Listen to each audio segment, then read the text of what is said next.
તો મોરબી જિલ્લાના હળવદ પંથકમાં ભાજપ માટે રાજકીય મુશ્કેલીમાં વધારો થયો છે। 80 થી વધુ ગામોમાં ભાજપના ઉમેદવારોને પ્રવેશબંધીના બેનરો લાગતા ખળભળાટ મચી ગયો છે। નવા દેવળિયા, માયાપુર અને ચરાડવા જેવા ગામોમાં 2027ની વિધાનસભા ચૂંટણીને લઈ અને આ વિરોધ પ્રદર્શન કરવામાં આવ્યું। ખાનગી કંપનીના વીજપોલમાંથી કરંટ આવવાની સમસ્યા અને વળતરની માંગ સાથે છેલ્લા 3 માસથી ચાલતા આંદોલનને ગ્રામજનોએ વધુ આક્રમક બનાવ્યું છે। ખેડૂતોની સુરક્ષાના મુદ્દે તંત્ર સામે મોરચો માંડવામાં આવ્યો છે, જેના કારણે સ્થાનિક રાજકારણમાં ગરમાવો આવ્યો છે।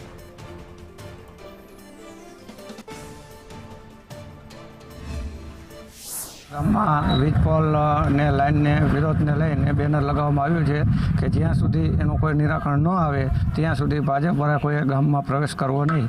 અને જ્યારે ડીજે યાત્રા કરવામાં આવી હતી ત્યારે અમારું સંપૂર્ણ ગામ 11 કિલોમીટર પગ યાત્રા કરી અને જેતપરે સમર્થન આપવા ગયું હતું। મોરબી જિલ્લાના 80 થી વધુ ગામોમાં ભાજપ પ્રવેશબંધીના બેનર લાગ્યા છે। અત્યારે આપણે પહોંચ્યા છીએ હળવદ તાલુકાના નવા દેવળિયા ગામે। નવા દેવળિયા ગામે પણ આવનારી વિધાનસભાની 2027ની ચૂંટણીમાં ભાજપ પ્રવેશબંધીના બેનરો લાગ્યા છે। આપણા સાથે નવા દેવળિયા ગામના ખેડૂતો છે, તેમના ખેતરમાંથી જ વીજપોલ પસાર થાય છે। શું કહેશો, તમારા ખેતરમાંથી વીજપોલ પસાર થાય કેવી તકલીફ? મારું નામ કિશોરભાઈ અઘારા, નવા દેવળિયા, તાલુકો હળવદ, જિલ્લો મોરબી। મારા ખુદના ખેતરમાં લાઈન આવે છે પાવર ગ્રીડની, બરાબર। એમાં તમે નીચે તાર રાખો, ટેસ્ટર અડાડો તો ટેસ્ટર થાય છે, અને થોડાક છાંટા આવે તો જમજમાટી આવે છે, આખો તારમાં અવાજ આવે છે। એ વિડીયો પણ મેં તમને આપેલો છે, તે રજૂ કરજો, બરાબર। અને જ્યાં સુધી અમારું આ આંદોલન ચાલે છે જેતપર છાવણીમાં, જો એનો ઉકેલ નહીં આવે ત્યાં સુધી અમારું આંદોલન ચાલુ રહેશે અને હજી ઉગ્ર આંદોલન બનશે, બરાબર। તમારા ગામમાંથી પદયાત્રા યોજી હતી, કેવી રીતે યોજી હતી, શા માટે યોજી હતી? એ આ થાંભલાનો ઓલા વીજપોલ, એમાં એવું 2026-25માં આવ્યું, એનું કંઈક વળતરનું આ તે 4 ગણું વળતર માગે ને ત્યાંથી ચાલુ જ રહેશે આંદોલન, ત્યાંથી બંધ થશે નહીં। પદયાત્રા યોજી હતી, કેવી રીતે યોજી હતી? એ તો આ થાંભલાનો ઓલા જે વળતરના ઓલા ન દે આપે એના જ ઓલા, બીજું તમારા સપોર્ટ માટે। કેવી રીતે તમે સમર્થન આપી રહ્યા? સમર્થન જેતપર છાવણીમાં પૂરેપૂરું ગામનું 100% છે। 18 વણા ભેગી છે, કોઈ ઓલું છે નહીં, બરાબર। અને જેતપરમાં જ્યાં સુધી છાવણી ચાલુ છે ત્યાં સુધી નવા દેવળિયા ગામનો પૂરેપૂરો ટેકો રહેશે। કલેક્ટરને આવેદનપત્ર આપવા ગયા હતા, શું કહેશો? કલેક્ટરને આવેદનપત્ર આપ્યું હતું, કલેક્ટર કંઈ જવાબ નથી દેતા। અમારે આ જે નવો 2 ગણા ભાવનો પરિપત્ર બહાર પાડ્યો એ અમારે નથી, અમારે 4 ગણા ભાવનો પરિપત્ર જોઈએ છે। અમારે આ પરિપત્ર મંજૂર નથી, અમારે એમઆરસી કમિટી મંજૂર નથી, અમારા ભાવનું કંઈ નક્કી થતું નથી, ત્યાં સુધી અમારે કંઈ કામ કરવા દેવા નથી, અમારે ગામમાં ભાજપને આવવા દેવાના નથી।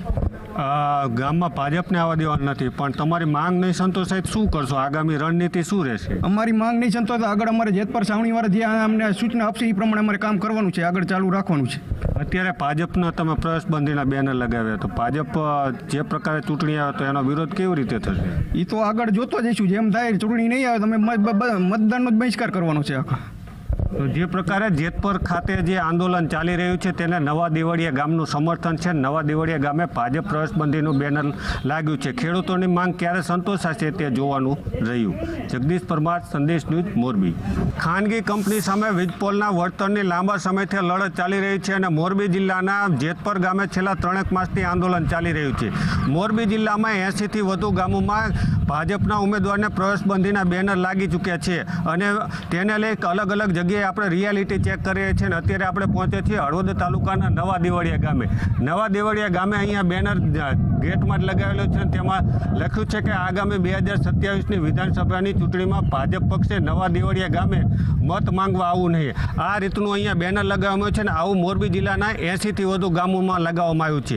ખેડૂતો દ્વારા છેલ્લા 3 મહિનાથી અલગ અલગ રીતે આંદોલન કરવામાં આવી રહ્યું છે અને ખેડૂતો યોગ્ય વળતરની માંગ કરી રહ્યા છે। રાજ્ય સરકાર દ્વારા પરિપત્ર જાહેર કરી અને ખેડૂતોની માંગ રજૂ કરવામાં આવી હતી, પરંતુ ખેડૂતો દ્વારા આ પરિપત્ર મંજૂર નહીં હોવાનું કલેક્ટરને આવેદનપત્ર આપ્યું છે અને હાલમાં પણ પ્રતિક ઉપવાસ ચાલી રહ્યા છે। ત્યારે ખેડૂતોની માંગ ક્યારે સંતોષાય છે અને ક્યારે યોગ્ય વળતર મળશે તે જોવાનું રહ્યું। જગદીશ પરમાર, સંદેશ ન્યૂઝ, મોરબી।